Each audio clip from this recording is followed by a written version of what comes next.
রাজধানীর খিলগাঁও বাজারে একাংশ আগুনে পুড়ে গেছে। রাত ৩টার দিকে এই আগুন লাগে।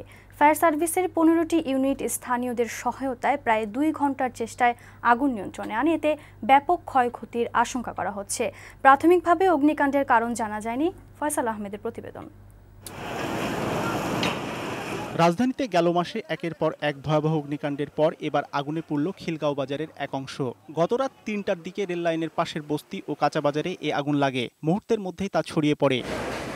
খবর পেয়ে ফায়ার সার্ভিসের ১৫টি ইউনিট আগুন নেভানোর কাজ শুরু করে। এতে সহায়তা করে স্থানীয়রাও। প্রায় ২ ঘন্টার চেষ্টায় আগুন নিয়ন্ত্রণে আনতে সক্ষম হয় তারা। আমার পটিয়ে ওখান থেকে ওনারা আগুনটা পুরোপুরি নিভিয়ে যায়নি, এ থেকে আগুনটা সূত্রপাত। প্রত্যক্ষদর্শীরা বলছেন, বাজারের ভিতরে কামারপট্টি থেকে আগুনের সূত্রপাত হতে পারে বলেও জানান তারা। এতে ব্যাপক ক্ষয়ক্ষতির আশঙ্কা করা হচ্ছে।